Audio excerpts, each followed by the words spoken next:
Windows on the World live every Sunday, 9 to 11 p.m. GMT. Join me, Mark Windows, and Tony Hurst. Join the conversation in our chat box and also catch up with life-changing information on our continuous program stream at windowsontheworld.net.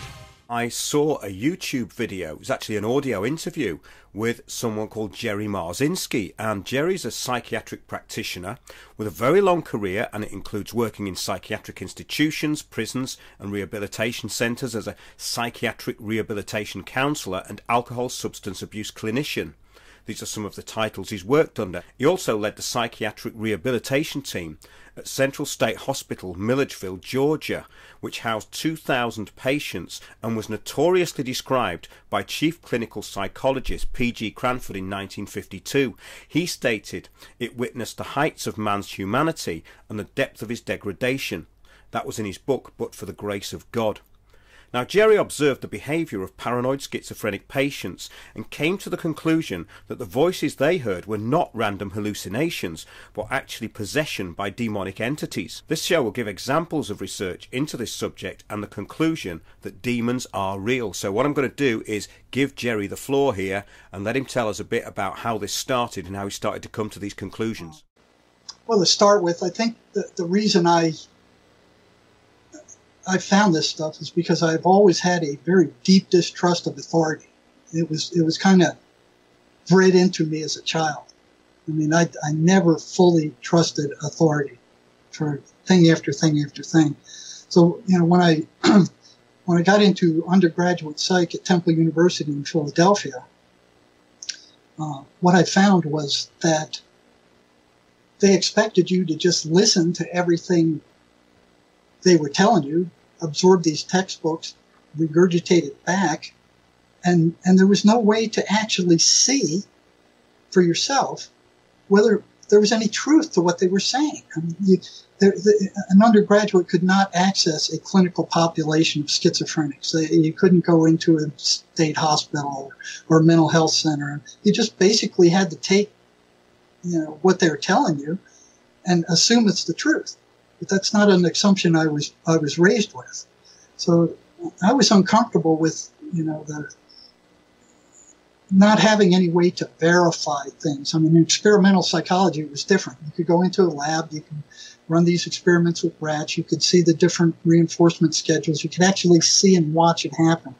But with abnormal psych and social psych and clinical psych and all these other things, there was no way to verify that. And I was real uncomfortable with that.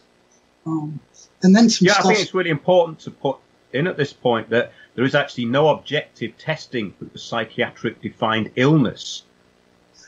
Well, they have something called the Minnesota Multiphasic Personality Inventory, which is kind of like their holy grail. But there is no lab test for schizophrenia or any other mental illness. They don't exist. Yeah. You know, so basically, you're having to listen to what psychiatry is saying and believe what they're saying. You know, that wasn't part of who I was. And the first time I started suspecting something was off was when I was taking, I loved abnormal psychology. I mean, I was just fascinated by it. And there was one research article that they gave us to read, which basically was written by a psychologist, and it stated that two delusional patients with the same exact delusion, if they met each other, one of them would have to give way and change his delusion. And I looked at that and I went, why in the world would that ever happen? I mean, you got two crazy people, both of them crazy. Why would one have to change his delusion if the other one insisted he was something? You know, so one says he's Napoleon, the other one says he's Napoleon. Why would one have to change? I mean, what sense would that make? And it just sat wrong with me. So I kind of put it in the back of my mind. And years later, let me tell you a little bit about, well, I don't know. I checked this out when I got to Central State Hospital. That was the biggest psychiatric hospital in the world at the time. I think the population when I got there was something like 11,000 patients or something to that effect. But I was on one of the wards one day, and I saw a new patient come in, and he was wandering around kind of aimlessly, and I went to introduce myself, and I said, hey, what's your name, man? You know, he said, well, I'm Jesus Christ. You know, and that memory from the back of my mind that, you know, hey, if two crazy people had the same delusion, they both insisted they were the same thing, one of them would have to give way. So I looked at him, and I looked him straight in the eye, and I said, no, man, you can't be Jesus Christ, because I am. And I looked him straight in the eye, and I'm waiting to see what happened. And he looks confused. He looks away for a second, and then he looks back, and he looks me in the eye, and he goes, well, we can both be Jesus Christ. And he walks away. And I'm like, okay, you know, what else were they feeding me back then that wasn't true? What other garbage was in those books? You know, and you look at the references on those books, and here one professor got the reference from another professor who got the reference from another professor who got it from somebody else who might have done something, some experiment. But, you know, it was like intellectual incest. They were just quoting each other. It reminded me of these little fish I saw while I was scuba diving one day. They lived in these little holes with mounds of gravel around each hole. And I was watching these guys for hours. You know, it's a whole community of them. And when one left to go steal a rock from somebody else, another fish came and stole one of his rocks and went back and put it on his nest. And I was fascinated by this. And the only fish that were bringing in fresh material to aid the community were the ones on the very outskirts who would wander off into the strangeness out of the protective community, grab a pebble from outside the community and bring it back in. They were the only ones adding new information, and I was just fascinated with that. So, you know, that when I hit that, I went, what else? I mean, everything became suspect because everything that I didn't see with my own eyes became suspect. So I started work at Central State in 1975. And at that point, it was the largest psychiatric hospital in the world. That institution sprawled over 2,000 acres. It had 200 buildings. And in the 1950s, its population was 1,300 psychiatric patients. It had been around 175 years before I got there. It was instituted before the Civil War, and it was the only building that General Sherman left standing as he cut through Georgia during the Civil War and burned down a 30-mile swath. So, yeah, well, apparently, according to the history of the place, local children would be threatened if they were misbehaving, that they would be sent there as a punishment. So it had a lot of deep imposing fear about it. And I've seen the kind of the derelict remains of it. Some of it's derelict, some of it's still there. But it's very, very creepy looking at the pictures. And it looks a place that will forever be haunted. Yes, it is one of the most haunted places in the world right now. Matter of fact, the psychiatric unit that I was working at when I first went to work there, they have knocked it down and leveled it. It no longer exists. But yeah, it's a pretty creepy place, and I've got some stories that'll just send chills up your spine. Yeah, I think you should actually go into those, Jerry, because these stories that you told really, really opened my mind up to things that I'd kind of been thinking along similar lines as yourself. Obviously, I'm not qualified, but I've been thinking along these lines for a very, very long time about these conditions like schizophrenia. And yeah, I think you should tell the listeners really anything that you can recall. And these stories are absolutely fascinating. Well, yeah, I've got some horrendous stories. Let me write down where to put those in, because I'll use them to make a point. Yeah, great. Well, I think what we're talking about here, it's very, very interesting. So we're going to go into what schizophrenia actually is, because we're going to be concentrating mainly on that, even though there are so many, many different mental illnesses now. And this DSM manual, which we're going to talk about tonight, contains ever more of these increasingly crazy sounding mental illness. Of course, we'd all be diagnosed with having a problem with authority on this show. I think there's a diagnosis for that was put in a couple of years ago. So we'd definitely all be diagnosed. There's three of us there. Me, you and Tony. And I'm in the right was place. diagnosed with, I think it's some kind of affective disorder against authority. So they're making these things up all the time. You know, you brought up earlier, well, why don't they see these things? You know, and all through, I mean, what was it? 8 years of higher education, 4 of graduate school, 4 of insight. I met my first psychotic patient after 6 years of school. I'd never seen a psychotic patient before that. Never, that was the first time I saw one after reading about it. And one thing that kind of surprised me is, all they talked about was, oh, they're hallucinating. They're out of touch with reality. I had no idea that those hallucinations were voices talking to them. They never mentioned that. They never mentioned anything about what the voices say. Well, this is the classic kind of interpretation of schizophrenia for lay people, isn't it? That it's people who hear voices. So this was never actually referred to, you're saying? No, they did. They never said, oh, they're hearing voices. They said, oh, they're hallucinating. It's like, okay, they're crazy. They're hallucinating. Don't pay any attention to it. It doesn't mean anything. They're whacked out. I mean, it just doesn't relate to anything. It's got no significance. They're just hallucinating. And you could see the faces of the patients that psychiatrists were talking to when they started telling them about the voices, and the voices were saying, and the psychiatrist told them, oh, you're just hallucinating. They were like a balloon that just deflated. It was like, he doesn't understand. So one of the first contradictions I saw was that all those psychiatrists insisted that these things were hallucinations. If they found out that the voices were telling the patient to kill themselves, all of a sudden everything changed. I mean, they reacted as if they were a real threat and somebody was coming to kill the patient. They would lock the patient up, they'd put them on suicide watch and fill them full of drugs.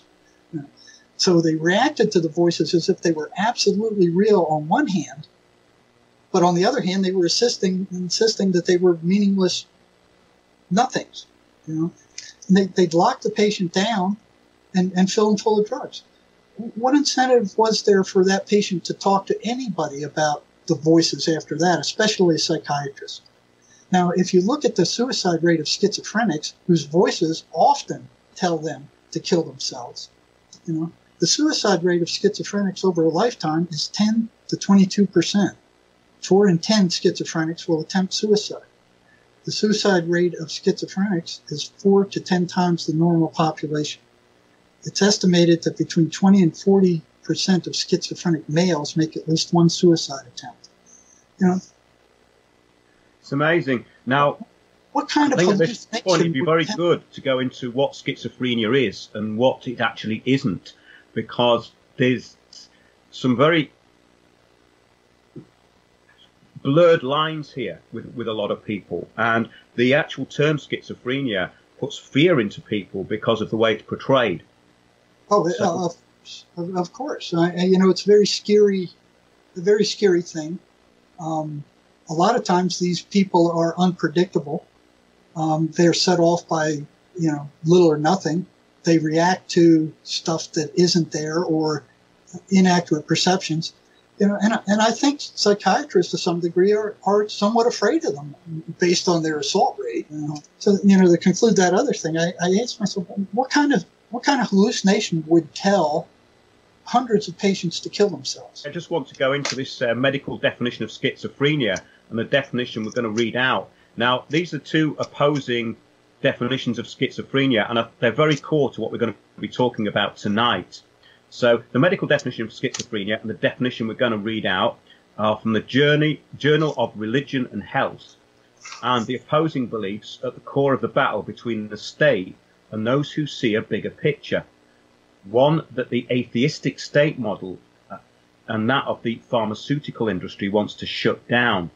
This is what we get into. Now, schizophrenia, is described here as one of several brain diseases whose symptoms may include loss of personality, agitation, catatonia, confusion, psychosis, unusual behavior, and social withdrawal.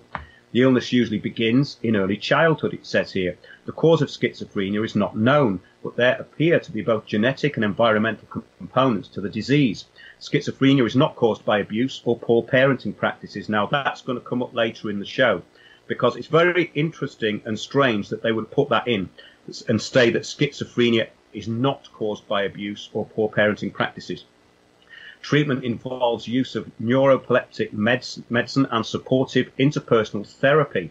The prognosis is fairly good, with 2/3 of those diagnosed recovering significantly. I don't know what you've got to say about that, Jerry. Well, I got a few things to say about that. First of all, I want to specify that what I'm talking about here is paranoid schizophrenia. There's a lot of different versions of schizophrenia. Catatonia, yes, where they're just kind of staring off into space in a rigid position. There's undifferentiated schizophrenia. There's hebephrenia. There's all kinds of different kinds of schizophrenia. But one of the biggest is paranoid schizophrenia, where they're hearing voices. And that's what the information I'm bringing you pertains to. So, yes, it doesn't pertain to any of those others. An ingrained delusional disorder, none of the stuff that I'll be talking about will have any effect on that. No, that's very interesting and a very good delineation to make, because we were talking about the difference between impulses and voices, and they're totally different, aren't they? Well, that's a complicated question. Yeah. Let's just go. I just wanted to read this out, Jerry. This is from the Blanton Peel Institute, which has another description of schizophrenia, which is quite contradictory to the one we just heard. And it says schizophrenia is typically a lifelong condition characterized by acute symptom exacerbations and widely varying degrees of functioning disability.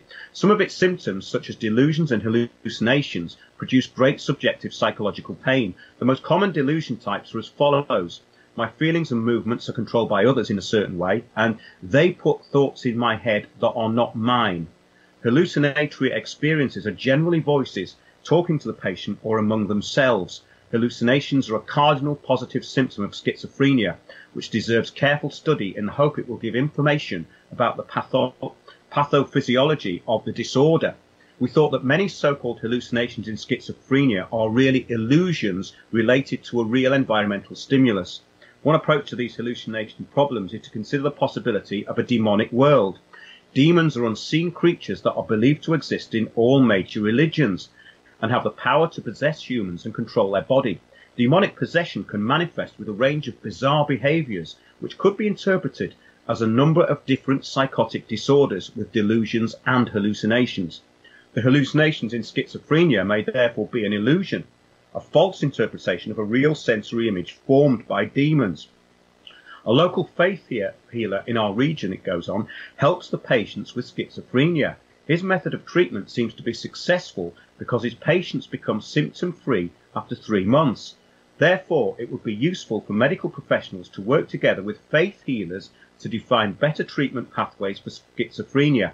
The last definition is so far outside the current belief system now promoted that those involved in psychiatry would invent another illness for their DSM manual for those believing it. It could be like something like religious and spiritual belief in demonic possession disorder. This is really kind of showing it in the bigger picture. But that second description of schizophrenia concurs much more with the conclusions that you came to. So that's why I read it out, Jerry. Yes, that's virtually right on. It sounds like the work of Dr. Irmak in Turkey, who did witness a shaman cure schizophrenics, and then wrote a journal article and published it, and was attacked vehemently by the medical societies and his colleagues, accusing him of trying to drag the profession back to the Stone Age. The bottom line is these people were recovering.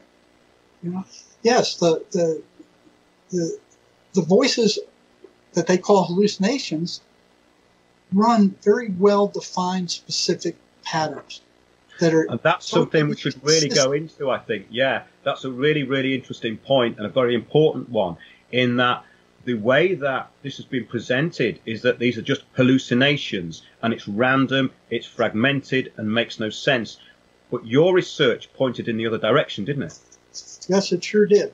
And you're not going to find any of this stuff in their books and manuals, not at all. But there's a number of consistencies that when you look to study the voices, if they will just open their friggin' eyes and look and start asking questions instead of thinking they know it all and that these things are hallucinations and that's the end of it, they will see that the voices are not random. That's a biggie. They're not random like all other hallucinations.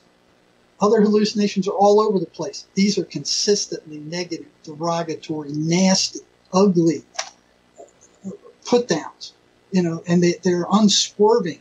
They run that particular course, and it's predictable.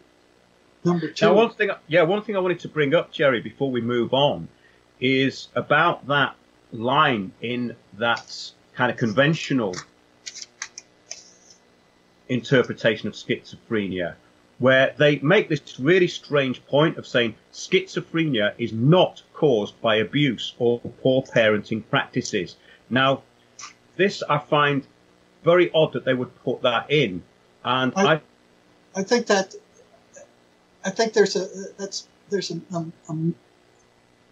it's not correct. I mean, when you look at these things, the voices are like sharks in the ocean. Right? Sharks can smell blood from miles away. Okay? These voices, these entities, can smell negative emotional energy from miles away. So, from my personal experience over years and years and years, most of the schizophrenics I've dealt with were badly, emotionally, sexually, or physically abused. It's like there was a already negative, template, where when you think negative, you produce negative emotion. The negative emotion, and it just spirals out of control. And these things are attracted to negative emotion. So most of the patients, I'd say a great majority of them, were either physically, sexually, or emotionally abused. Now, the other thing that opens people up to psychosis, and faster than anything I've ever seen, is methamphetamine. I've seen, while I was working with the criminally insane in the state prison for about 16 years, I think I was there. I've never seen so many go psychotic by using a drug as they did with amphetamine. They start hearing these voices periodically while they're high, and they go, "Oh well, I was just hallucinating," and then they become more and more, and they go, they're just hallucinations, and they keep using the stuff, and then one day they're there permanently, and they don't go away. That person is now psychotic. He's crazy, and the prisoners called amphetamine the devil's drug for good reason. And I've had prisoner after prisoner tell me when they ran out of amphetamine, their voices would tell them where to go to get it. And they'd show up at that place, and there'd be somebody with that drug right there. But we're skipping all over the place, but I'm just going to run with it, because trying to stay on track I don't think going to work. Okay. Yeah, well, I think what it is, there's a lot of information to get over, and it's a very wide subject. But I think these first initial points that the symptoms or what could be behind this is extremely negative things happening to a person, and also the whole thing being opened up by the overuse of drugs, and especially amphetamines. And these seem to be gateways. So this negative experience, abuse, and terrible things happening to a person, terrible trauma, opens up this gateway for these entities or for this condition to take over. Yeah, let me tell you some of the characteristics I first saw at the state hospital when I started noticing. These are other inconsistencies with there being hallucinations. One thing I saw is the schizophrenics did not want to go to church, where all other patients did, They had an ice cream social at the church. The chaplain was giving away free cake and ice cream. Schizophrenics stayed on the ward. They didn't want to go. And I was like, well, why are they staying on this dingy ward when they could be down having free cake and ice cream? So I started asking them questions, and they said the voices don't like churches. They get louder in church, and they don't want the patient to go there. All these guys, even if he thinks about going to church, the voices start, no, you don't want to go there. It's a bunch of crap. I'm like, well, what kind of hallucination would do that? So I started asking. Sorry, Jerry, this is did you notice that this was a very, very common thing with schizophrenic patients? Yeah, I mean, yes. Was this the norm? Yes, this is the norm. Matter of fact, depending on the strength of the voices, there were it broke down into 3 classes. So patients who had voices that weren't very strong and forced their way went to church, the voices would complain, but once they got into the church, the voices would shut up, just go dark, start quiet. If the voices were of moderate strength, they would babble on in the church, and they'd say bad things about the preacher and how stupid everything he was saying, and they'd get loud and they'd distract the patient so they couldn't hear what the preacher was saying. In the worst cases, they would get so loud that they would cause the patient massive headaches, and they would have to jump up and run out of that church to get some relief. This was consistent. Every time a patient picked up the Bible, they would start, oh, that's a bunch of crap, And it was really odd because a lot of the patients knew that the answer somehow was a return to a positive spirituality. They knew this intuitively, and they'd try to move toward the church, and then they'd face these things going off in their faces. So the ones who would read the Bible, again, depending on how strong the voices were, if they were strong, they would interfere with everything. They couldn't comprehend anything in the Bible. But if you gave them, and I saw this for myself, I tested it out. If you gave them a horror story and you asked them to read a few paragraphs from the horror story, they would remember everything there.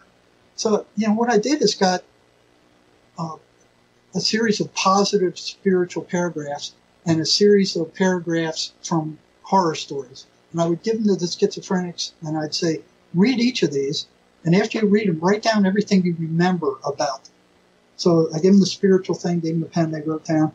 Gave them the horror story thing, pen, wrote down. They could remember 2 to 3 times the amount of material from the horror stuff as they could from the spiritual stuff. Very odd, and this was consistent.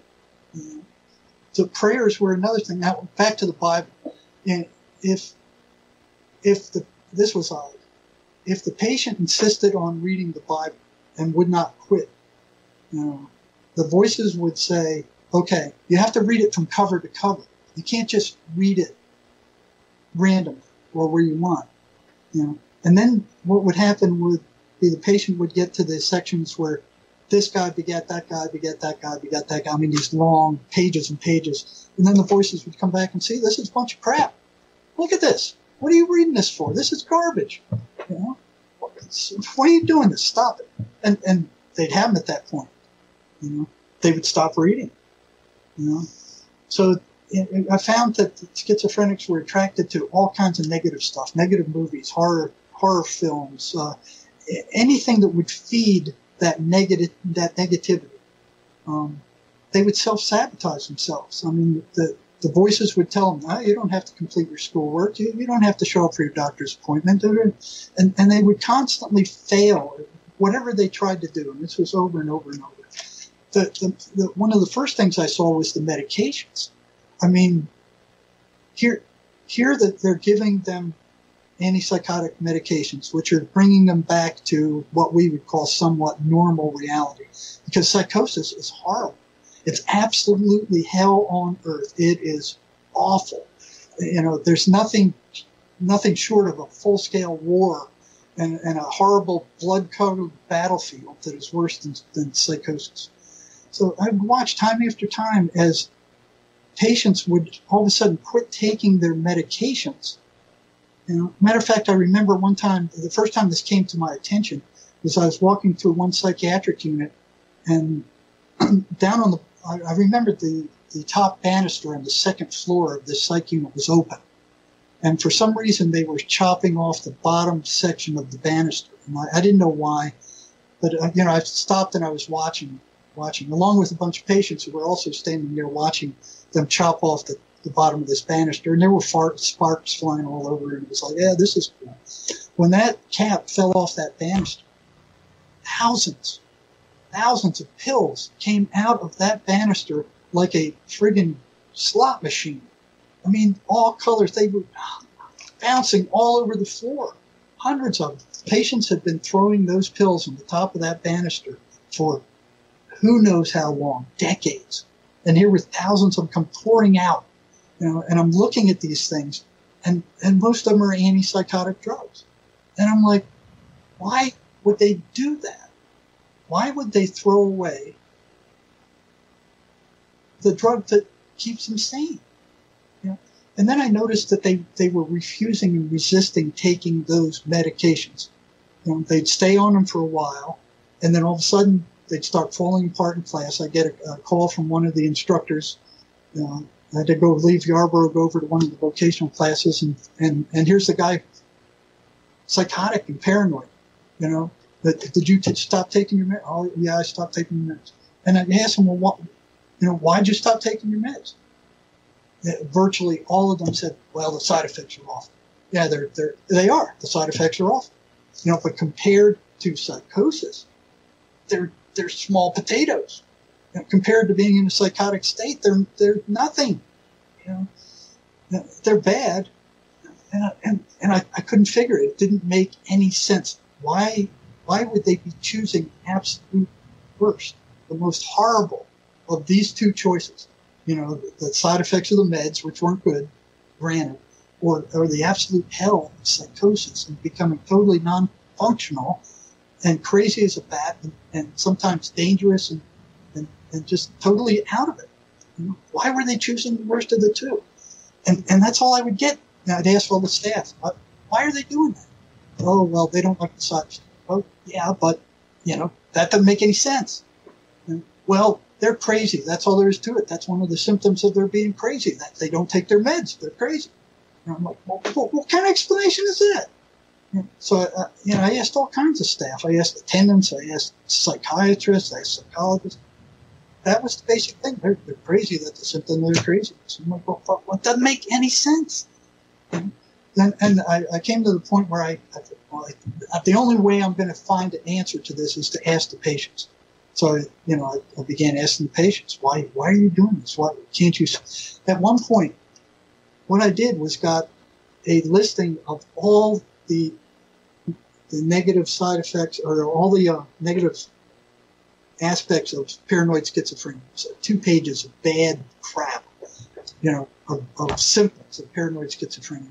Then I would ask the patient, I did this with scores of them. I'd ask the patient, okay, you write down all the negative side effects you've had from the medication you were taking, all of them. Here, I'm going to give you a blank piece of paper, write them all down. And they did. Now, not all of them had the same side effects, so I didn't want to give them anything, let them do it on their own. So that's what we were dealing with in each particular case, their particular side effects that they experienced. And then when they were done that, I handed them that list of psychiatric symptoms from paranoid schizophrenia, like 2 pages. So circle each one of these you experienced when you went off your med. Boom, boom, boom, boom. Yeah, here's this circle, scores of it. I mean, awful stuff. And then I'd hand it back to them, and I'd say, which is worst? Well, yeah, the psychotic symptoms are worse. Well, then why do you keep going off your meds? I don't know. That went on for years. It must have went on for 2-3 years. And I felt like a nutcase beating my head against a brick wall. I mean, they say, you keep asking the same question over and over and over again and expect a different response. You're the one that's nuts. And that's exactly what I was doing. And not only that, I got in trouble with psychiatry. Don't be asking them about their hallucinations. Their hallucinations are just making them. By then, I already knew that there was something fishy about this, that they weren't just hallucinations. There were patterns to them, and they were well-defined and predictable patterns. So, one day, there was this one gal who went off her meds. She went psychotic, and her mother was concerned we were going to throw her out of the program because she'd done this before. So her mother called me and said, I'm coming up. I don't want you to throw her out of the program. I can't deal with her at home. I'll do everything I can. I'll be up Friday, and we'll talk to her together and see if we can't get her to take. So okay, fine. Finally a parent who's interested in her child. So I met them Friday afternoon. They came to my house, and both her and my mother are saying, "Why are you doing this? You've done this before. You're about ready to get thrown out of the program. Why did you do it again?" And she said, "Oh, the side effects." And he said, "No, it's not the side effects. That doesn't make any sense." And her mother said, "Come on, tell us why did you do this? Why do you keep doing this?" And she said, "Okay, I probably shouldn't be saying this, but the voices told me not to take those medicines." And I said, "The voices told you to do that?" And she said, "Yeah, the voices told me that the psychiatrist was poisoning me. That these medications were poison." And then you go back to the assaults on psychiatrists that I just read. I read you those stats, right? Yes. Yeah. Now that explains why, here's the psychiatrist being attacked at a rate astronomically higher than any other doctor, equal with attendants that are spending 24 hours a day on the wards, and psychiatrists are getting attacked by these patients at such a horrendous rate. And here's a girl telling me the voices told me not to take the medications because I was being poisoned and the psychiatrist was poisoning me. Whoa. But then again, that was only one patient, and you can't go on just what one patient said. So then I started asking scores of others, why are you not taking your medications? Did the voices have anything to do with this? Did you believe the psychiatrist was poisoning you? And man, here it comes. Yeah, the psychiatrist was poisoning me. In some cases, they come straight out and say, yeah, the voices told me he was poisoning me. But in most cases, they said, these aren't good for you. Look at these side effects. And the voices would point to all the side effects, and they'd stop taking them, and they would go psychotic. That explained it. That friggin' explained it. The voices were behind this. It wasn't random. It wasn't because they're crazy. There was something telling them not to take these medications. If they took the medications, the voices would weaken. And the voices didn't want any part of them. So they would tell these patients to attack the psychiatrist. Well, this is the very strange thing that came out in that first interview when I listened to it, this kind of strange codependency that exists. In other words, the voices are completely detrimental to the host, but the host gets dependent on the voices. Well, depends on what you see as detrimental. Now, I've had, I don't know how many patients who were on drugs tell me that the voices would tell them where to go to get drugs. They saw that as a good thing. Matter of fact, there's one case that this one was so odd, but at the time this patient told me this story, he was sane. We had gotten rid of his voices. He was totally sane, and there were no voices left. He told me that he went psychotic on drugs, cocaine it was, and at the time he had like $250, and his voices told him, he was in San Diego, California. His voices said, listen, we know where there's a Schizophrenia pot field in Oregon. Take your $250, go and get 2 burlap sacks, and get in your car, and we'll show you where this Schizophrenia pot field is. You can sell the stuff and have a ball. So he listened to his voices, and there's story after story about them listening to voices and having actual incredible results.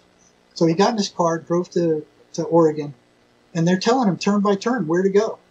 So they say, okay, turn up this dirt road. So he drives for like 23 miles up this dirt road in Oregon to the base of a mountain, and the dirt road ends. And he goes, okay, what do I do now? He said, well, get your 2 sacks, get your knife, and there's a hiking trail off to the left. Take that hiking trail and just keep following.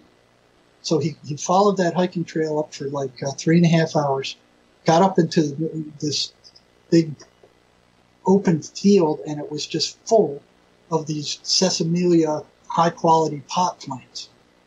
And he started cutting them down, filled up the 2 burlap sacks, and he said, okay, what do I do now? The voices said, well, we know where there's a park where you can sell this stuff.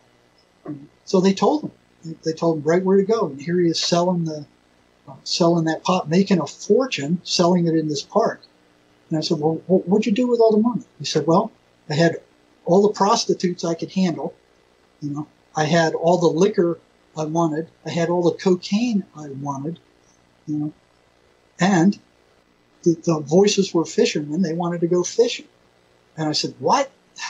They were fishermen? The voices wanted to go fishing? He said, yeah, they were fishermen. They wanted to go fishing. So we went out to the Columbia River, and I got all my fishing stuff. I got my alcohol, my cocaine, and I'm standing on the bank, and we're fishing, and the voices were telling me where to throw the hook and how long to leave it there and when to move on.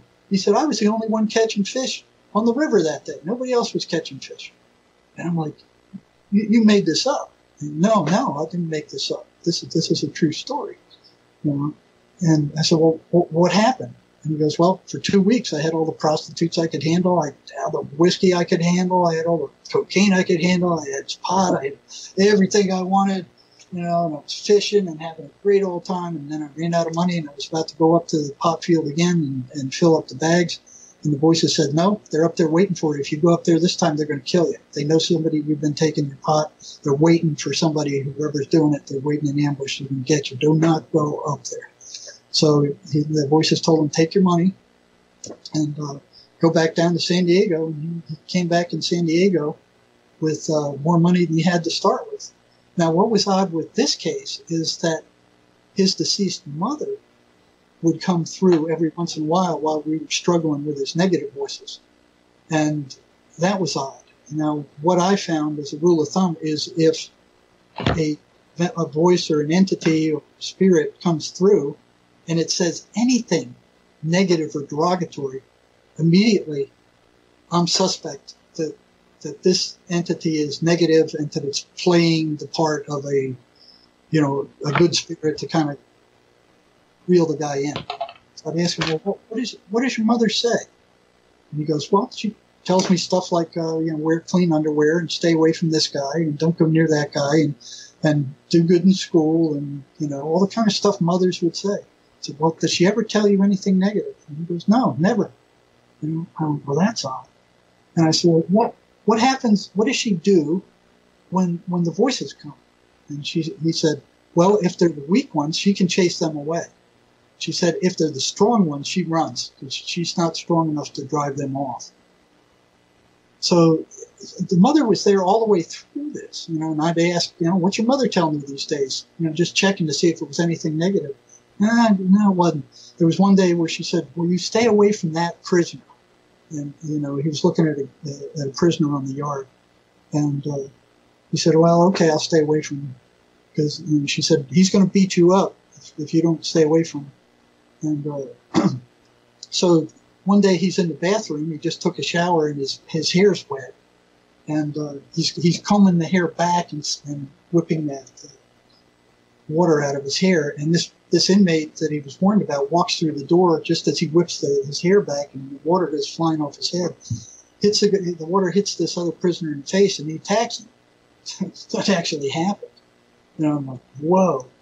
So an odd thing that happened at the end is, I would check in, well, what's your mom telling you now? What's your mom? And it was all stuff like, wear a clean shirt, don't do anything stupid, stay away from these guys, quit taking drugs. And it's just all stuff mother would say. Once the voices disappeared, the mother was still there. I'd check in with this fellow and I said, well, he comes into my office one day and he goes, hey, my mom wants to talk to you. I said, your mom wants to talk to me directly? He goes, yeah. And I said, well, have a seat. What's she got to say? and he says, she wants to thank you for she said, thank you for helping my son. He repeated this, her. And I'm like, wow, man.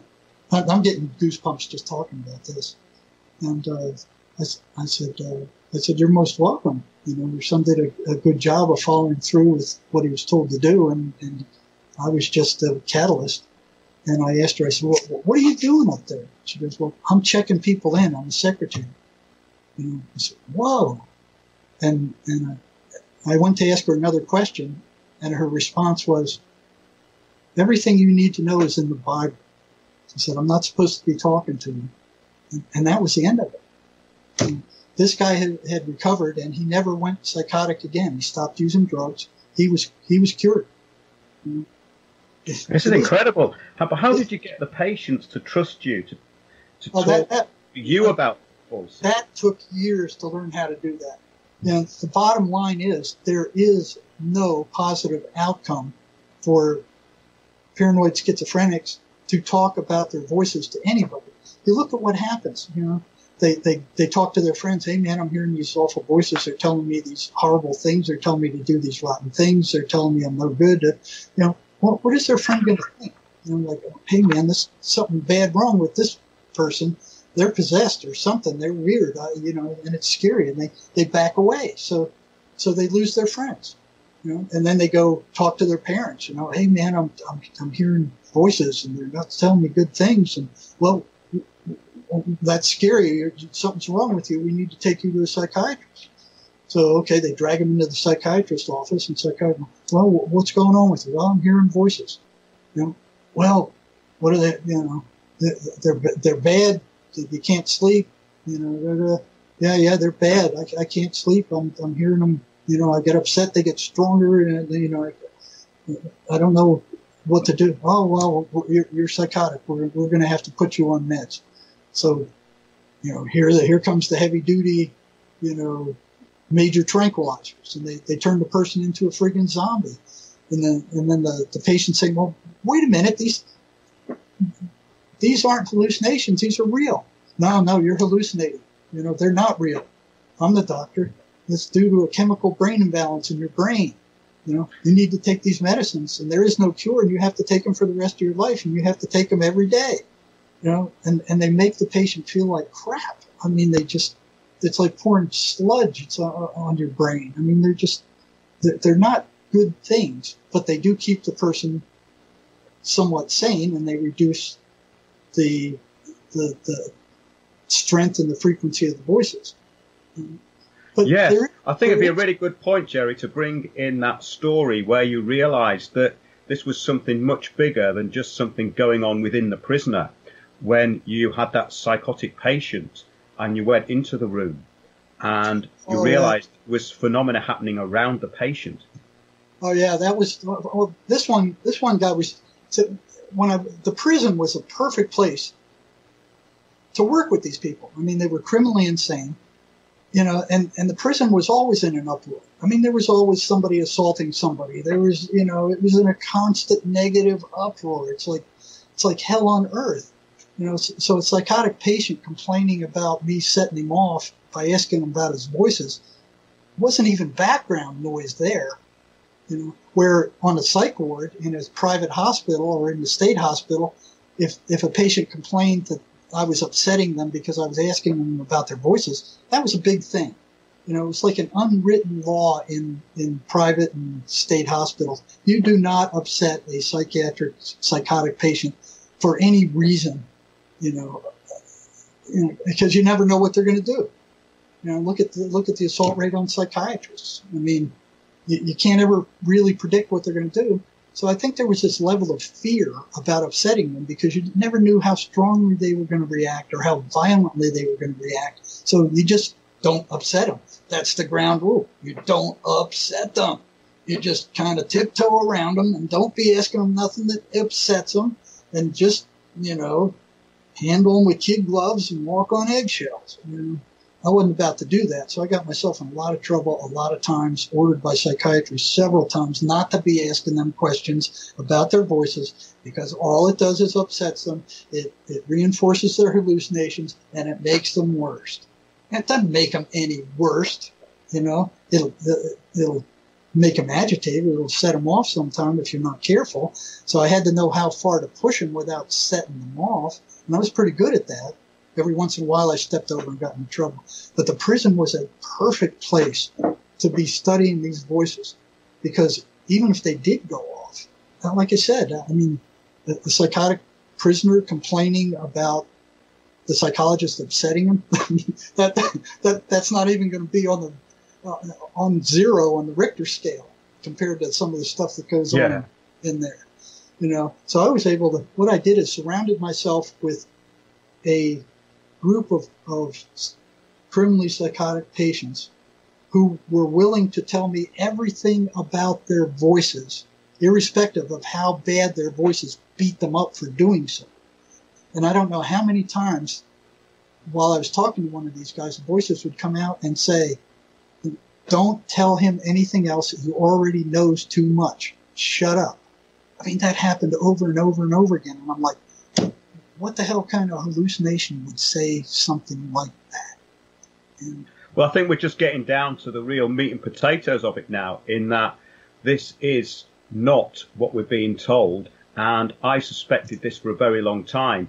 And hearing what you had to say reconfirmed that to me, because I've seen this in people. I've studied schizophrenics. I've known people who develop this totally enigmatic illness, and there is something else in there. Something takes them over. I've always thought this, and I know I relate some experiences I had with you, were very personal to me, about someone that I knew and these psychotic episodes and the actual symptoms of it. And it's a very, very frightening illness, because we are talking about people, whether people believe this or not, but people do become possessed. Yes. And these psychotic episodes are like nothing you can possibly imagine. They are not like, for people who don't know about this, they're not like normal anger. They're beyond anything. And I think you should carry on anyway, Jerry, because we're coming up to a break now. Yeah, we're coming up to a break now. Would you like to tell us this story before the break? We've got about 3 minutes. I think I can do it in 3 minutes. Right, okay. In the prison, I watched psychotic inmates become supernaturally strong. I mean, they would bounce, 100-pound psychotic would bounce 3 big guards around the inside of the cell like popcorn. But there was one in particular that was unbelievable. This took place in the Florence prison. This big psychotic guy, 175 pounds of muscle, locked in the cell, like hearing voices all the time.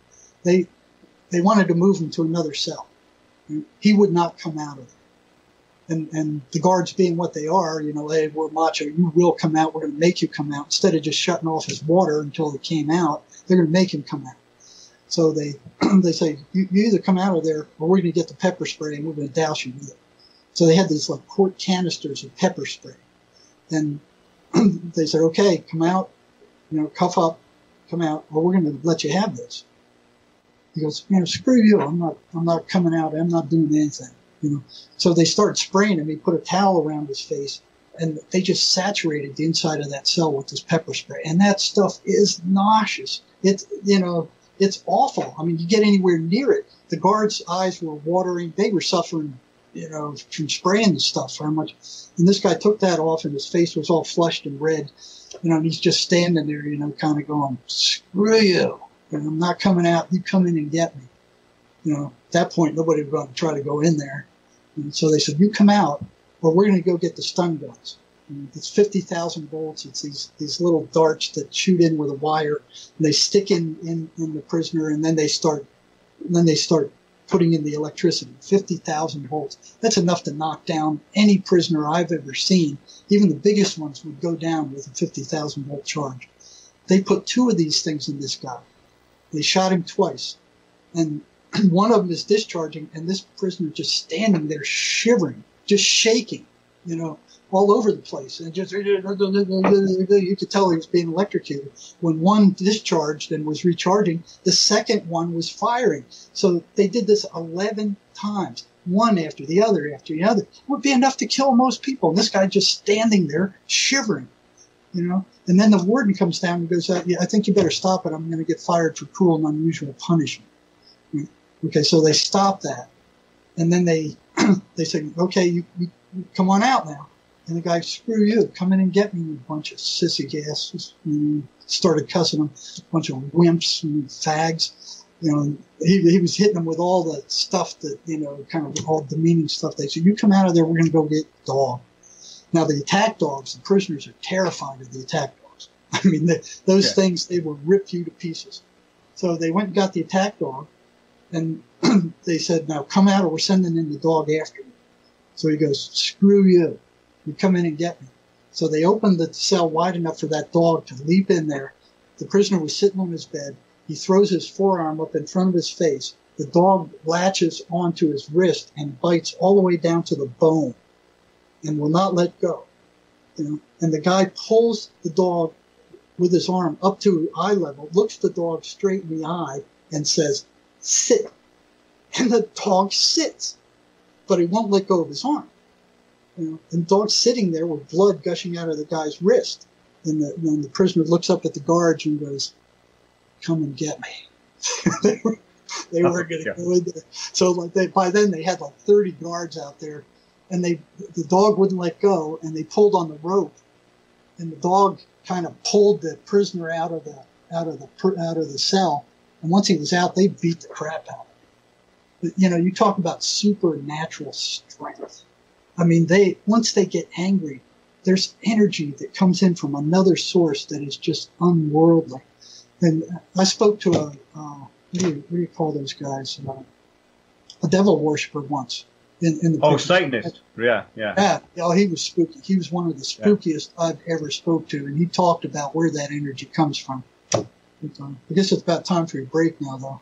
Yeah, it's pretty heavy going for people, but very, very interesting. I mean, this stuff is fascinating because I hope that's given people a bit more insight into what this thing's about. We're talking about something that they're trying to get people just to take these psychotropic chemical kosh drugs to basically blank out something that is very, very serious.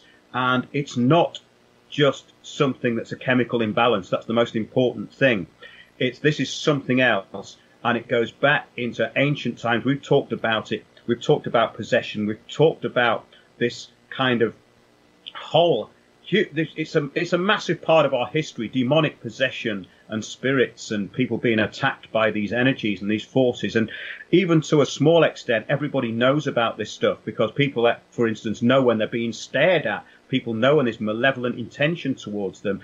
People really know when they're being psychic attacks, you know, when they're being psychically attacked. So, in other words, this is part of a very big picture, and it is a spiritual battle, and we'll come back to that in part 2. That's exactly what it is. Windows on the World live every Sunday, 9 to 11 p.m. GMT. Join me, Mark Windows, and Tony Hurst. Join the conversation in our chat box, and also catch up with life-changing information on our continuous program stream at windowsontheworld.net. I had a very interesting first half there, and some of those stories should really start resonating with people, I think, because we're getting to what this is really about. What it is about is looking at the whole idea of our reality and what we've been conditioned into thinking it is, because there is a battle. There's the state are trying to make us completely godless, and they're making us completely compliant. They want biological machines. That's really what this whole thing's about. It's about the actual dumbing down. And we talk about this all the time, don't we, Tony? The complete dumbing down of everything. Yep. That's right. That's right on. That is right on. You know, look what they're doing. You know, the television, you turn on the television, nothing but drug commercials. You know, take this, take that, you know, and the population is being dumbed down. Oh, in every way. And television is actually a weapon against the people, because that actually stops people thinking, and it cuts down any kind of critical analysis of what's going on. And this is all part of it. And we have this thing now called the post-truth world. And this came out of the British Psychological Association. They produced a paper, Could Psychology Be an Answer to the Post-Truth World? And of course, no, it can't, because it's not based on truth. And this whole narrative we're getting is totally strange, because once you pull yourself away from it and you look at it objectively, people are living in a childlike reality. But it's actually, above all that, is this authoritarian, remote kind of dictatorship that is in everybody. Yes. The pressure around the actual way this is being imposed in every part of their lives. But we've got to get back to you, Jerry, with what you were saying. Yeah, a big part of that. Yeah, absolutely. Psychiatry and psychology, the two kind of mix together. But I think you should carry on now with some more of your anecdotes. What you were talking about in the break was also the way that methamphetamine, cocaine, and these sort of stimulant drugs are a gateway into these mental illnesses such as schizophrenia. Yes, and Tony he was interested in that too, so I'm going to move off in that direction. Yeah. The first time I became aware of, I was out of the prison working as a contractor for the prison at the time the amphetamine push hit. So here's all these prisoners coming in, psychotic, from amphetamine. I didn't know amphetamine could make you psychotic, and they started talking about seeing the shadow people. So right away I'm like, well, what are the shadow people? Well, they tell me, well, they're these three-dimensional shadows with no faces. They're darker than the rest of the room. They walk through walls. They sit in the trees. They call them the tree people. And I talked to one guy, and I said, oh, well, that's odd. So I never took one or two, inmates' word for anything, because they are psychotic and they're not known for being truthful. So you kind of got to check it out with a bunch of different ones that don't know each other and see if the stories coincide. So I started talking to the amphetamine prisoners who came in. And every time I found one was using amphetamine, I went, well, you ever seen the shadow people? Oh, yeah, I've seen the shadow people lots of times. You ever see their eyes? There were two levels there. If they didn't see their eyes, they weren't really intensive users. They were probably starting off, they were in the first phase, but they were in trouble. If they saw their eyes, and I actually used this as a clinical diagnostic. If they saw their eyes, they were in much worse shape than if they didn't. Right? So if they didn't see their eyes, the guy was, he's bad, but he's not as bad as he could be. If they saw their eyes, they're in serious trouble. And I'd ask them, well, what color are their eyes? Consistently, they said lime green or red. And neither one of those colors for eyes struck me as something positive. And they would tell the same stories. They'd say they walk through walls, they appear at night, they're darker than the rest of the room, they come and go. When you turn on the light, they disappear. Sometimes they wear hats, which I thought was strange. They come in with capes.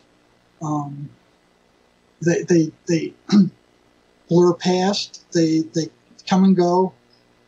If you look at them, they start moving in on you. And I found that pretty strange. And they all said the same thing. If you stare at them, they know you're watching them, and they start coming toward you.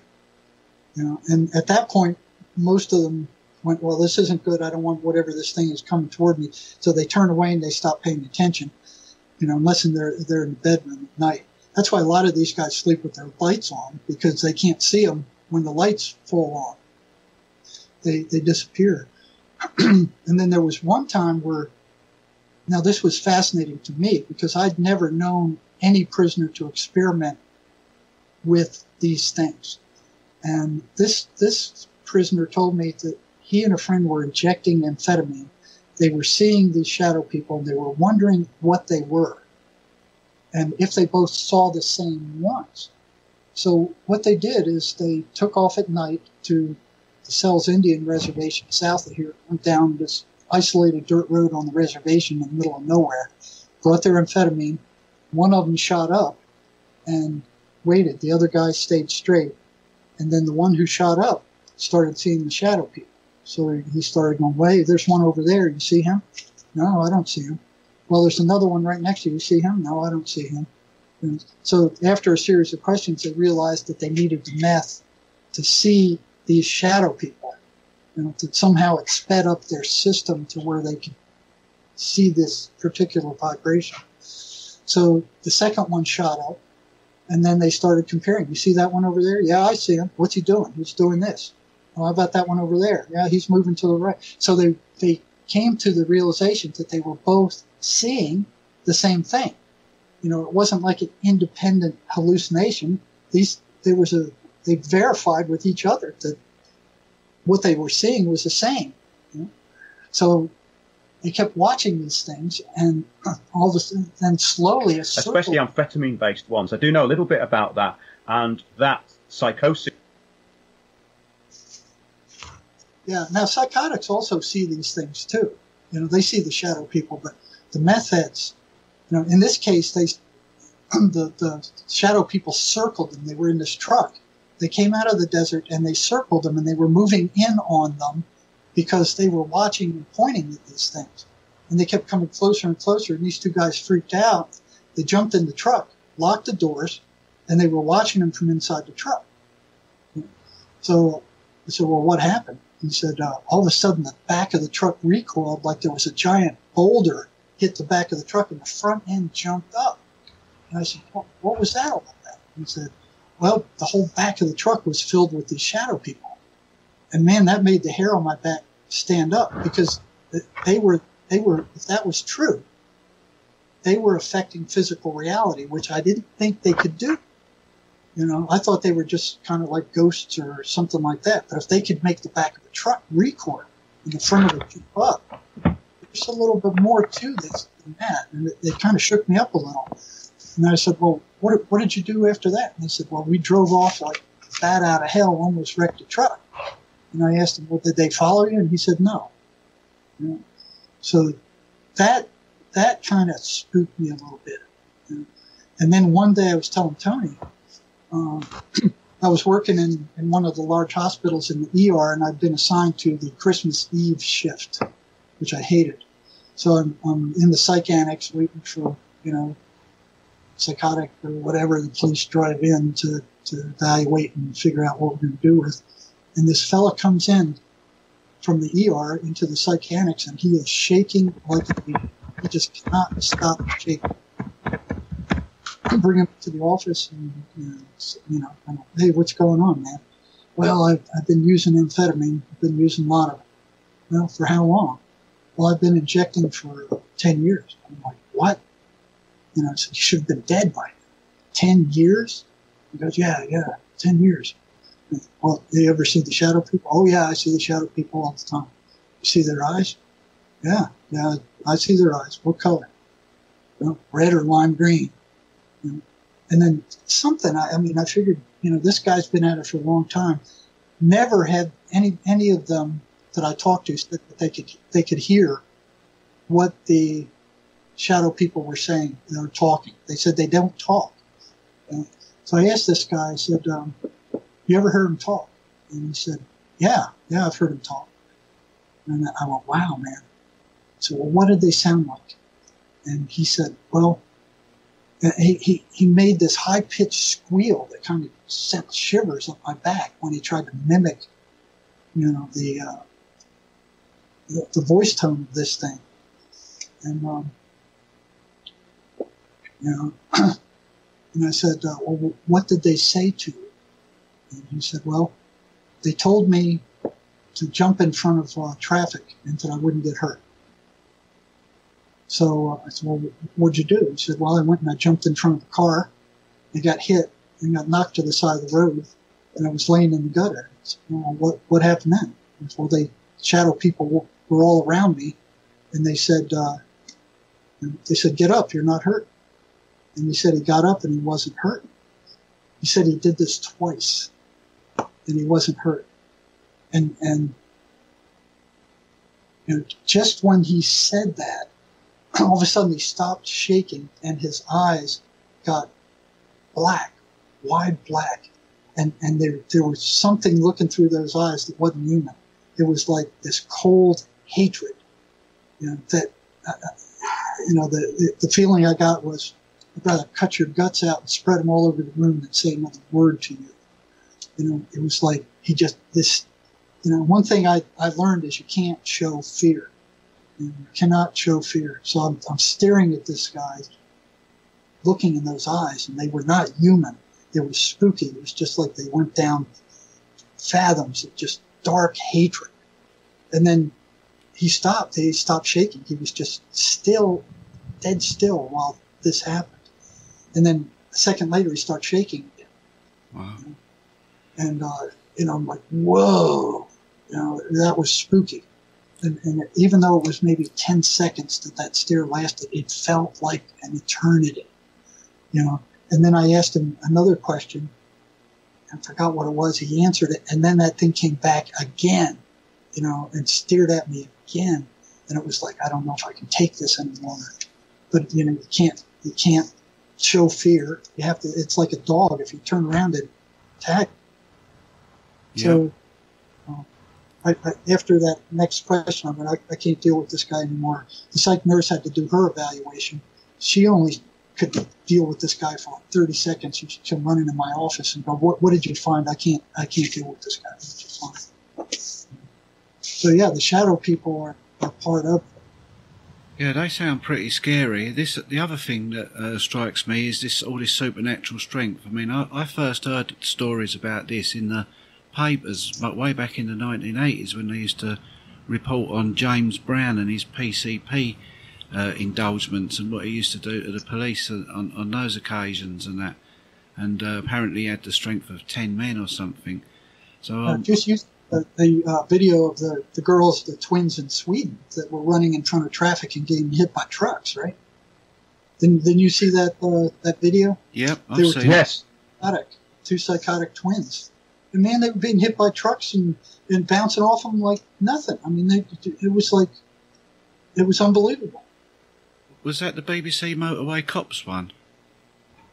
It was called a friend of mine made a film, Dave McCann, called A Madness Shared by Two.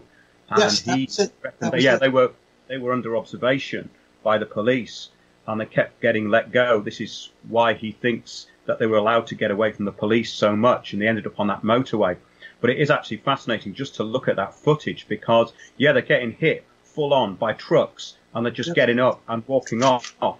And is this something to do with the actual drug they're on, or is it something else? Because you're talking about superhuman strength and these altered states of consciousness. Yeah. This is what I'm trying to get at. Can I just have a little bit? Because with these different types of drugs, there seems to be a common element in some of them that's having a certain effect on a certain part of the brain. And one of the questions I was wondering earlier is there any scans that show changes in the brain of these people once they've long-term used these drugs and they're fully opened up to whatever it is that they're experiencing?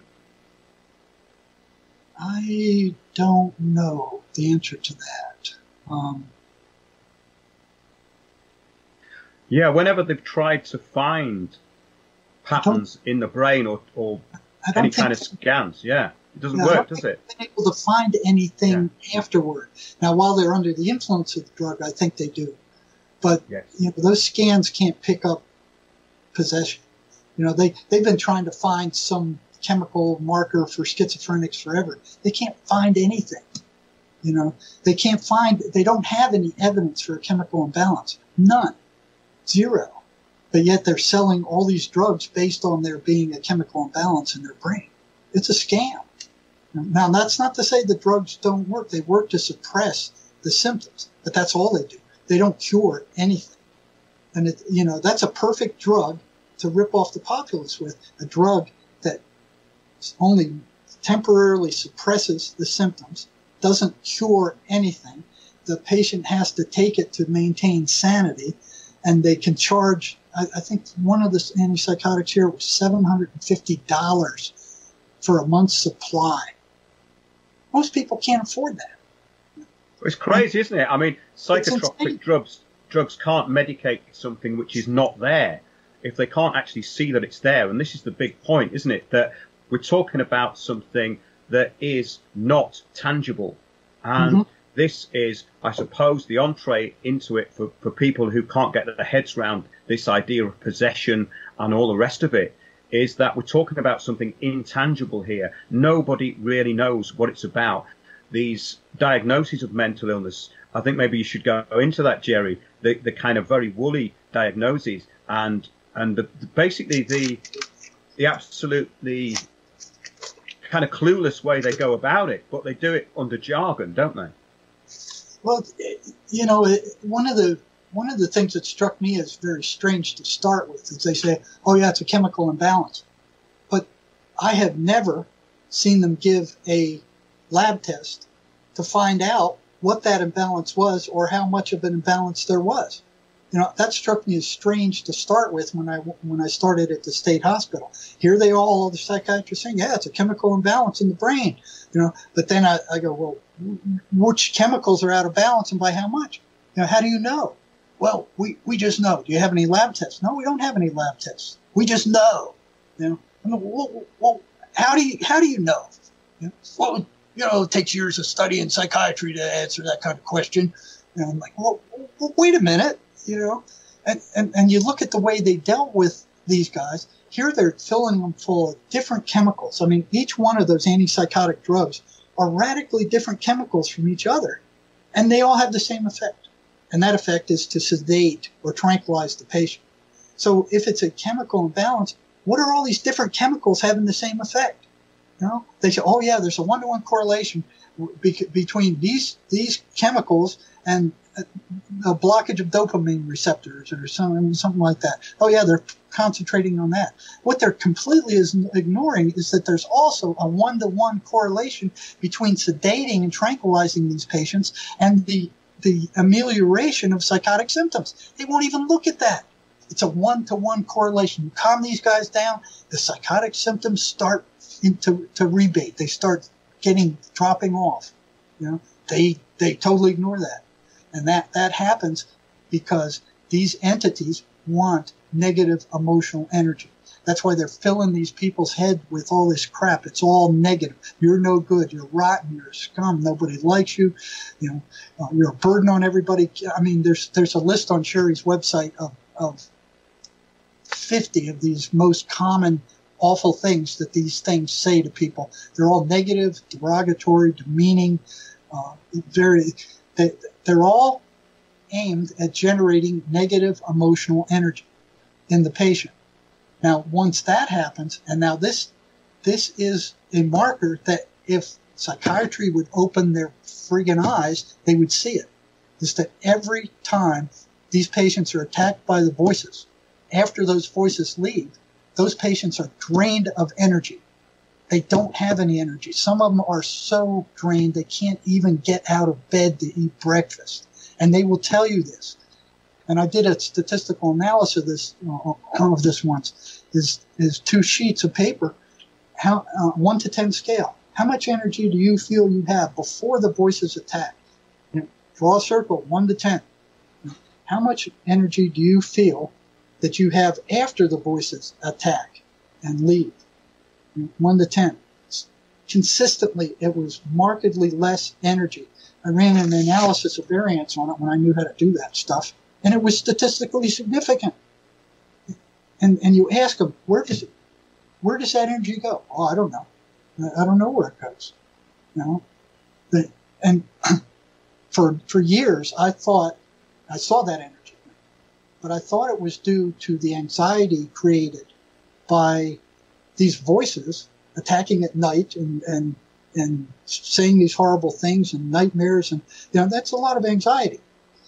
One day, I always got assigned to the nastiest, most dangerous units at the prison, and I was kind of an adrenaline junkie, so I kind of didn't complain about it. One day, I got assigned to the jail for the prison, which is, you know, the worst of the entire prison is sent to this jail. I mean, the worst of the worst is in there. So one day I got a call from the captain of that unit, what do they call it, the CDU, Central Detention Unit.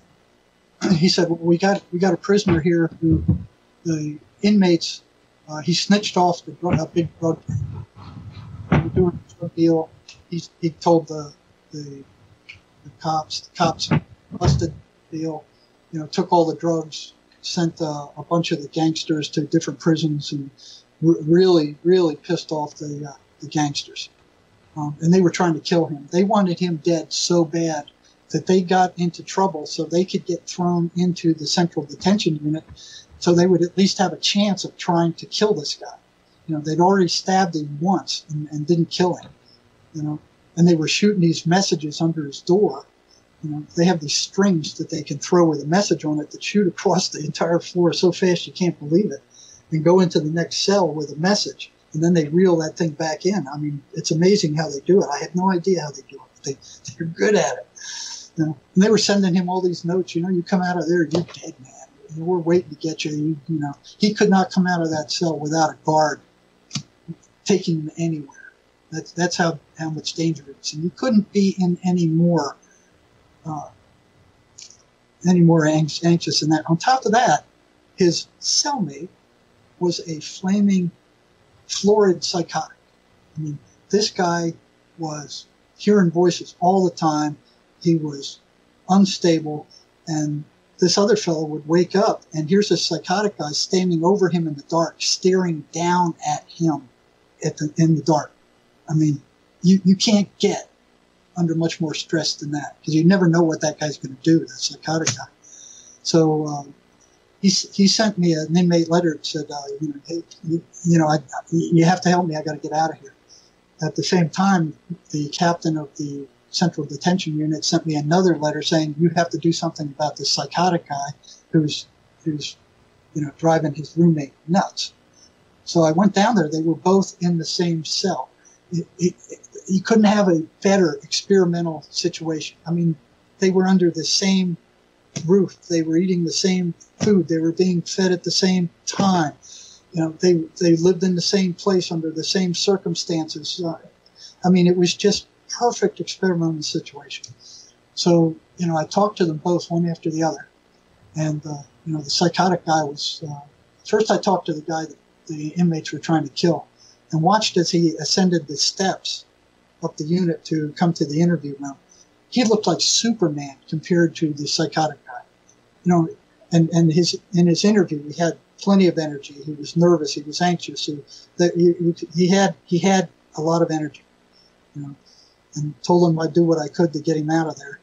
And then interviewed the psychotic guy. The psychotic guy had so little energy.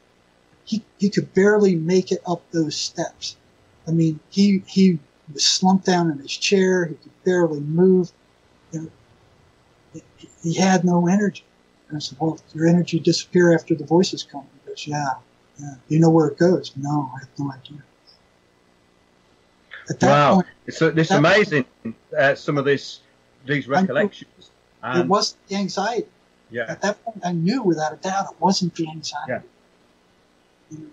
So I think I told you about that other thing. So one of the prisoners I was working with who was telling me, you know, he was one of the ones that was making good progress and telling me, you know, everything his voices said.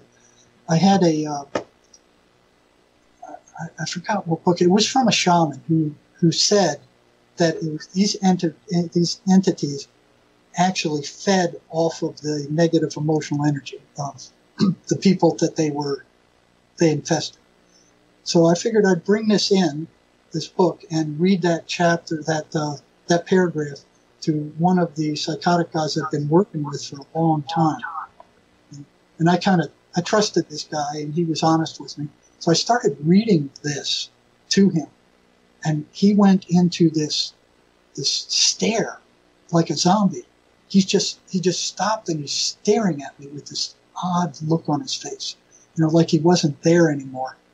And I looked at him, and then all of a sudden my office wall started crackling like an electric arc welder.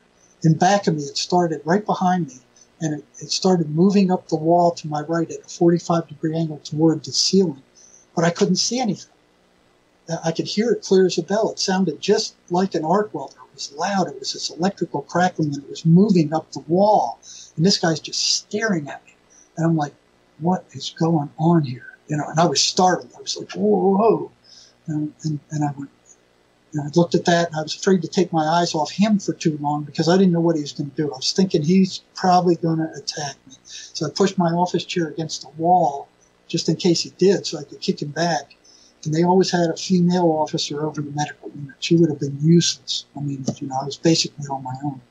But I was afraid to take my eyes off him for any length of time, so I'm back and forth, staring at where this noise is, and then looking back at him and back and forth, back and forth. I couldn't see anything. I couldn't smell anything. Then it cut across over him at the ceiling, right at the joint of the room, the back of the room, right over his head. Crack, crack, crack, crack, crack, crack, crack, crack, just like electrical arc welder. And he's still staring at me with this odd zombie-like stare. He was just stark still. And then it starts coming down the wall to my left. Crack, crack, crack, crack, crack, crack, crack, and goes right into a Rubbermaid trash can on my left leg. And I'm looking down in there, and it had been cleaned by the inmate porter the night before. There's nothing there. And it's crackling in the trash can. I'm like, what the hell is going on? And then it just goes dead. And I look at him, and I ask him, do you hear that? Did you hear that? And he's just staring at me. He didn't respond at all. He's just got this eerie stare. And he's just looking at me. And I'm like, what in the hell is going on? And then he gets up very rigid, almost like a robot. He goes, I gotta go. And I'm like, thank God, get the hell out of here. Oh, go now, kid. And so he shuffles out the door and he goes down the hallway. And I'm like sitting there stunned. It's like, did I just hear what I thought I heard? Did that happen? And so I leave the office, and I'm looking all around the office first to see what could have caused this. There's nothing in that office that could have caused it. Nothing. So I go down the hall, and I check the other office doors. They're all locked and closed. None of the nurses are in yet. The doctors aren't in. They're all empty. There's nothing in that hall that could have caused that. I was freaked out of my skull. I was like, they can. It was like that's another affirmation that they can affect physical reality. I mean, I heard that. I heard it. It wasn't a hallucination. I heard it. So well, I think people be absolutely amazed by this stuff, Jerry, because it's not something that I'd ever heard talked about in the depth that you go into it. And what, again, I have to keep reiterating is, why has nobody else in the profession picked up on this? There's a pattern here, that there's a characteristic to the voices, and they can manifest themselves outside the actual victim or the host. First of all, you got to threaten them for something like that to happen. Okay, so if you believe they're hallucinations, like psychiatry says, they're free to operate the way they want. You're not interfering with them. You don't know what they are. They're a hallucination. In fact, psychiatry is saying they don't exist. They're not real. So they think they know the answer, so they're not looking. And the ivory tower is up there teaching all these psychiatrists who come out of there like they're gods, oh, these are hallucinations. This is what the ivory tower says they are. Would the ivory tower ever lie to us? No, they're hallucinations. That's what they are. That's what they've always been taught they were. And you don't question your professors. I've got in trouble for that a bunch of times. Questioning, especially in the doctoral program. You do not question a professor. That's the quickest way to get in trouble, is to cast doubt on what he's saying. And I was in trouble there too. So if you think you know the answer to something, you're not looking for an answer. You already got it. Yeah, so in other words, we've kind of devolved. We were talking about this last week. The way we actually look at things is devolving. It's not evolving. So in other words, the people in the Middle Ages who called this out for being demonic possession or some kind of spirit possession were more accurate than the whole industry of psychiatry, because that's what it is. It's an industry, isn't it? Yeah, it is an industry. Not to say that those drugs don't work, but the body and the mind are they're created perfect, and you start throwing those drugs in there, and you're screwing things up. Let me finish the end of that story because it's spooky. That inmate, I was so shook up after that I didn't call that guy back. I mean, after he left, I kind of closed my office and I didn't see anybody the rest of the day. I was so shook up. It was 2 months before I had got the guts to call that guy back in. And I put out a pass for him. He comes in and he looks good. I thought he would be a mess. I thought the voices would just beat the crap out of him and he would just be an absolute mess.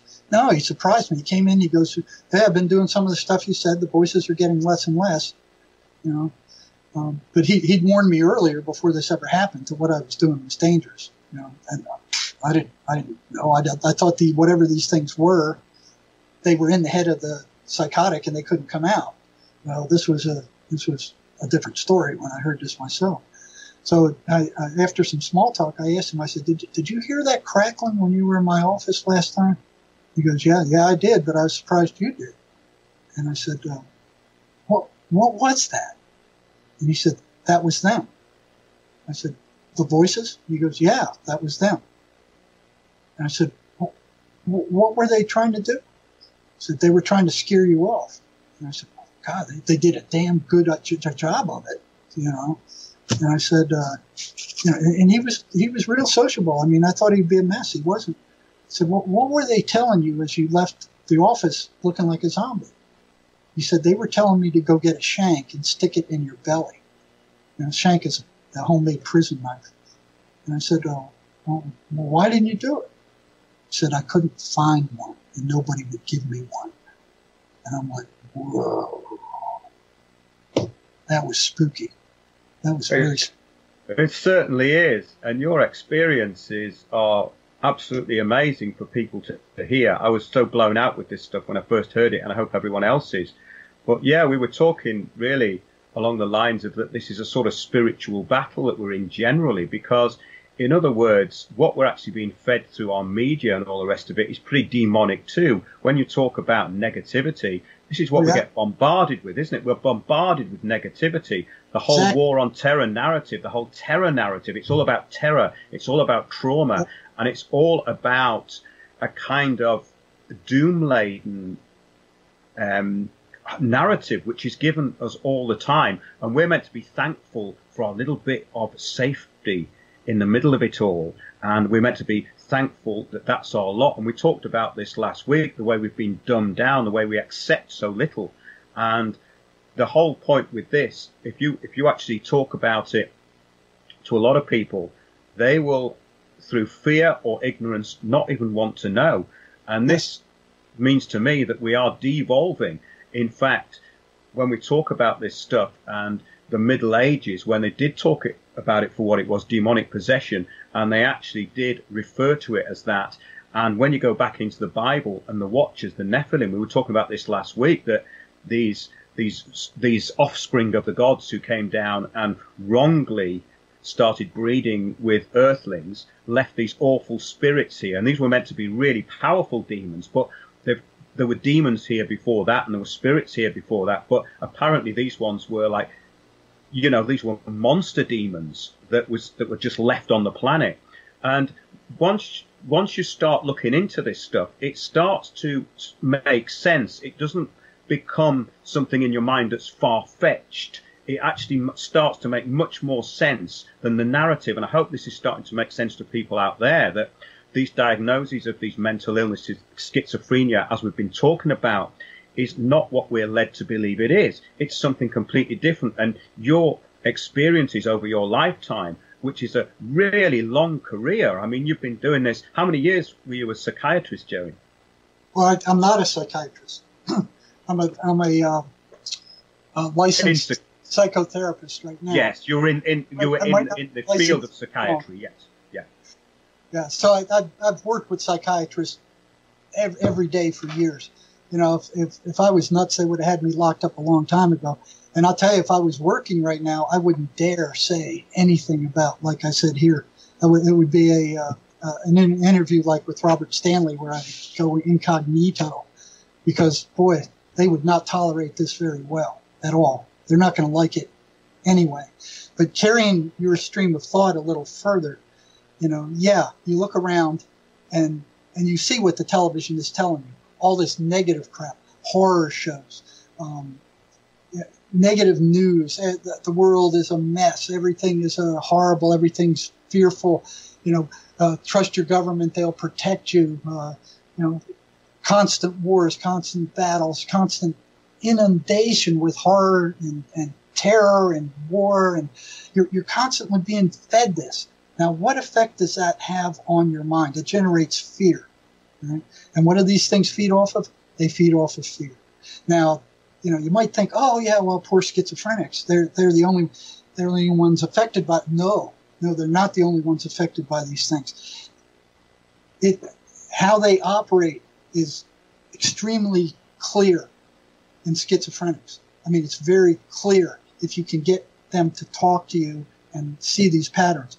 But they affect us all, every single one of us, to different degrees. When you get a compulsive negative thought that you can't get rid of, that's them. Where do you think thoughts come from? You're walking down the sidewalk and all of a sudden you have this horrible thought about doing some awful thing that is not you. Where did that come from? I think most people can relate to that because these are really, they're like impulses really. And that's something we were talking about just before the show. It's once you start examining this stuff, you have to realize, I think, that at the back of it all is this consciousness. We've got this conscious awareness that everything has, this field, this unified field. And that field can be interrupted by many things. And all this is an interruption of that field, isn't it, really? Well, it's not only an interruption of it, it's a reprogramming of it. So if you look at what's really going on, it's your feelings that drive your consciousness. I mean, the strongest man can be brought to his knees crying and blubbering by feelings, where thoughts, I mean, they're not going to affect him. It's feelings that create reality. If you feel something, your thoughts will follow suit, and physical reality will change according to your feeling. Right? Now, if you're schizophrenic, right, and these things have taken over, the feelings are awful.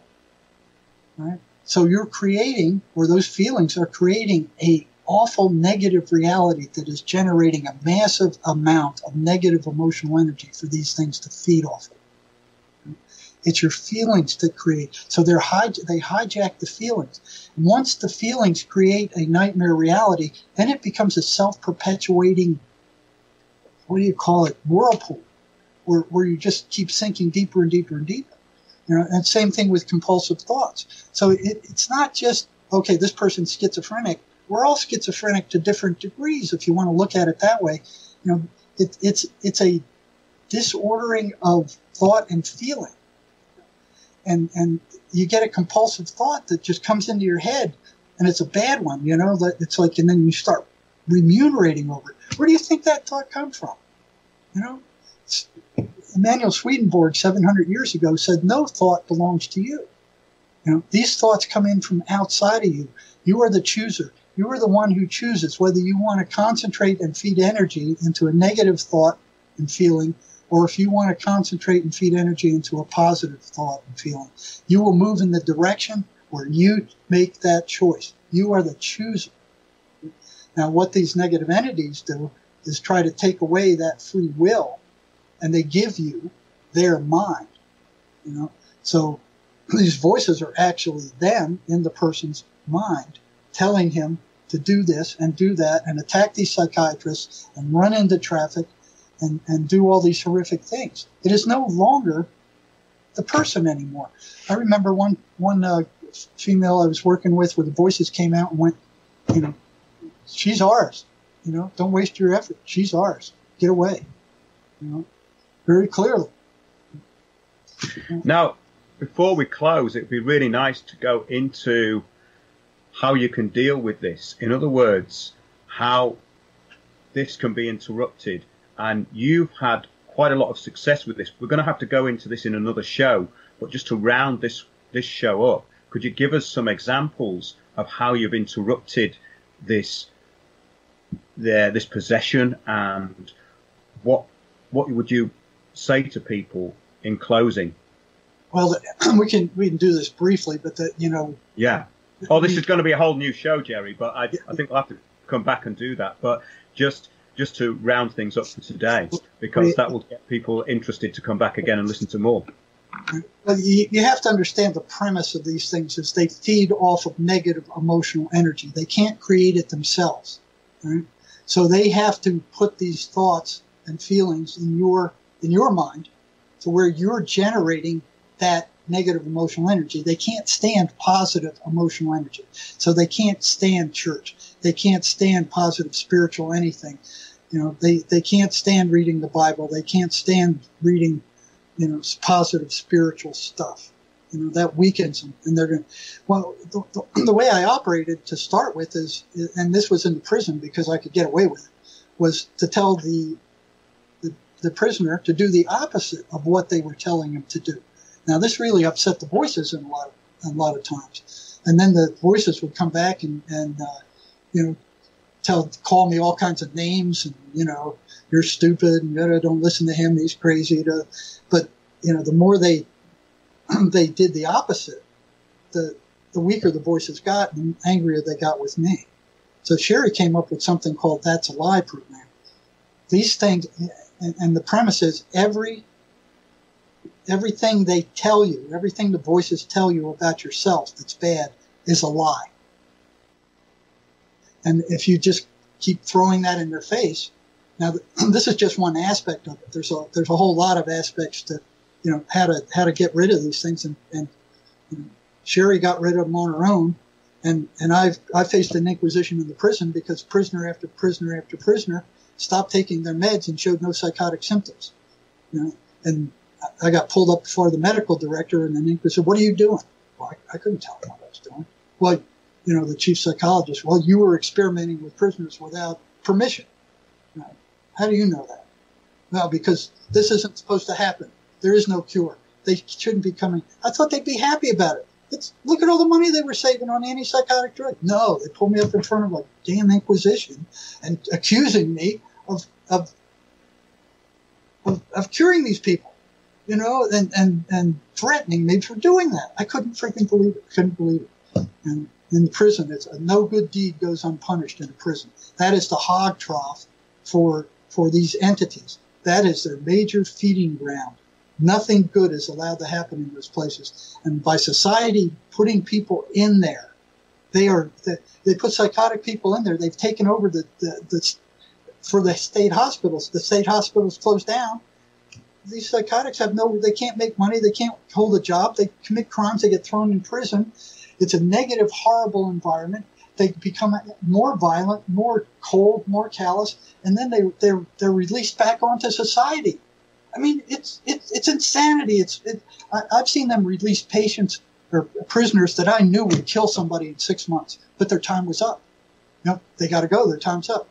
On the other hand, if a prisoner escapes and he runs out in the community, the news are like, "Oh, a murderer has escaped. He's going to kill everybody. You better lock your doors." I mean, at the same time, they're releasing 25 murderers a day into the society with $50 or nothing, with no job, and say, "Okay, you've done your time. You paid society back. Go." And there's nothing said about that. You talk about insanity. That's insanity. That's total insanity. Well, yeah, a few years ago, they had a thing called Care in the Community here, and it was always on the news that some dangerous schizophrenic had stabbed somebody. But we're talking about crime on a much bigger level than that's never heard about, because I was talking to a solicitor recently, and he said, we were talking about a certain case, and he said, well, look, the way it works is this. If someone's mentally ill, they're much more likely to put them in prison. And that actually surprised me, but it doesn't now, knowing what I know now, because that's exactly the way the system works. They're farming this crime and they're creating more, and they want society to be disordered. This is the whole point, and people don't understand that we are in a destabilization process at the moment. And prisons are one of the biggest. It's like a graduate school for crime. They come out of there cold. They come out of there hardened. They come out of there resentful and angry. The rehabilitation programs have been cut to a minimum. Private prisons are taken over who don't give a damn about prisoners or anything but making money. It's a graduate school for prisoners. Psychotics are whipped up and frenzied into a worse state. They're more unstable than when they came in. They're released on society with with 2 weeks worth of drugs and told to go to the nearest emergency room when they run out. I mean, this is rip-roaring insanity. It's insanity. Yet it's it's getting worse over here because obviously we're going to have these huge private prisons, and we actually reported a few years ago on prisons like Sodexo prisons, the absolute horrific neglect and abuse that was going on there, like pregnant women giving birth on their own in cold white rooms with nobody there, and just the abuse and the people that are running these prisons purely for profit, and of course the minimum wage staff that they're getting to impose all this stuff within the prisons. And I think that even where I am in Kent, there was a riot at the local prison. They seem to have riots there every few months. You know, there's a really serious riot in all the prisons now. This is like an epidemic of that going on, that they're losing control of what's happening inside the prison. So that was great, Jerry. We'll have to come back again and reconvene because we didn't get into a lot of the things I wanted to put across. But I think this is such a big subject, and I hope that has really got people interested to come back and hear some more. But thanks a lot for being on the show. Yeah, they won't find this in any books. It won't exist in any books. This is frontline stuff that can only be gotten on the front lines. I mean, I saw more schizophrenics in a week than most people saw in a lifetime. You know, and like I said, these entities are, it's very clear with schizophrenics, but they affect us all to different degrees. You know, every negative thought that flows into your head, where do you think it comes from? You know?